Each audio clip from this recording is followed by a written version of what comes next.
He's Ross Tucker, former NFL player, now works for NBCSN, football analyst, Pro Football Talk as well. The Ross Tucker Football Podcast. You can follow him on Twitter at Ross Tucker NFL. He joins us now.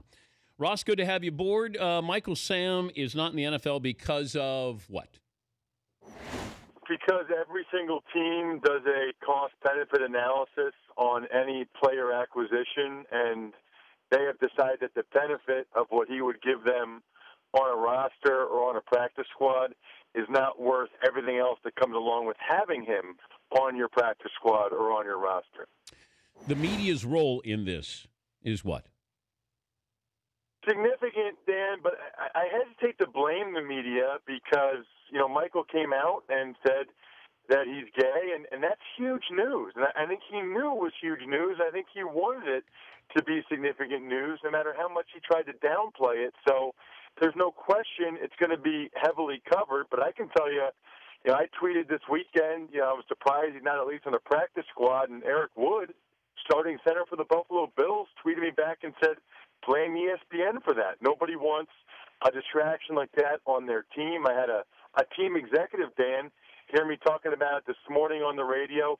He texted me and said, ESPN's a lot to blame. So I'm not going to throw it all on ESPN. It's not like they're the only person, the only entity talking about it. But the bottom line is, they don't want any guy on the practice squad that's going to get that much attention, whether it's Tebow or Michael Sam. Yeah, but, I can put blame on media outlets here, but I'm going to put blame on the NFL as well. This guy proved he could play, and I think it was a charitable draft pick by the Rams. I really firmly believe that the commissioner did not want him to go undrafted, and the Rams brought him in. It was the wrong team. If he had been a free agent, he'd have a better chance to be on the roster than being drafted by the Rams. Dan, you're 100% correct, and I think the Rams showed all of us that by the fact that they gave Ethan Westbrook, this undrafted college free agent out of West Texas A&M, they gave him $50,000 guaranteed, Dan. No undrafted guys get that. So I'd love the explanation from the Rams sometime as to how they gave more guaranteed money to a guy that went undrafted than their seventh-round pick. I'd love to know if Michael Sam was really ahead of him on their board. I doubt it. I've heard you say that before. I'm with you. I think in that instance, he benefited from coming out and from people knowing that he was gay, and that is why he was drafted. But now I think it's hurting him. And the same reason why so many teams didn't draft him is the same reason why he's not on a practice squad or a roster right now. I'm not saying it's right, Dan, but I am saying that's the reasoning. He played well, Dan. He played a lot better than I thought he would. I think he played a lot better than anybody thought he would, which is what I think makes this even worse right now. Talking to Ross Tucker, NBCSN football analyst, former NFL player, joining us, Dan Patrick Show. Yeah, I don't know if he gets picked up. What's it say if he does not get picked up? Says that the NFL is not as ready for this type of player and really his sexual orientation as we thought we were. I'm with you, Dan. Like you said, I think that's why the Rams drafted him.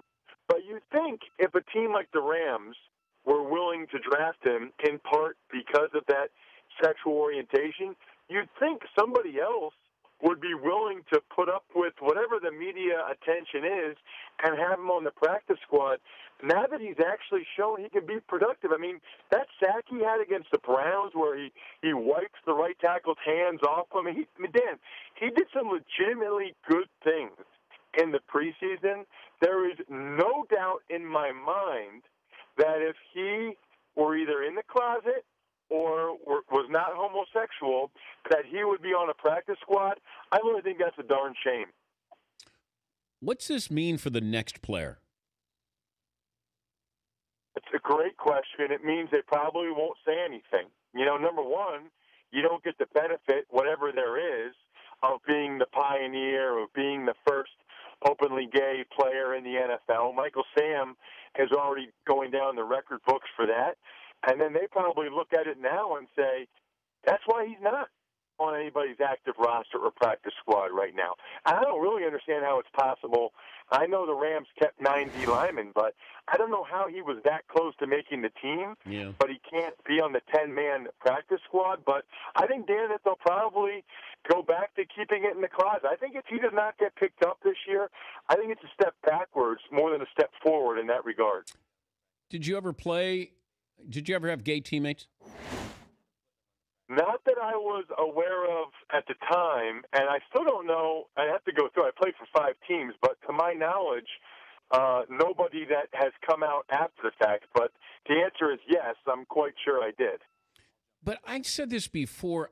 I don't think that it matters to the players. I think it matters to the players when the media is asking about it.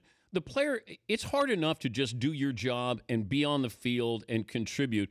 If you have a guy out there, no matter what he's done or who he is or what he is, if you can play, that's all you're asking for from a teammate, right?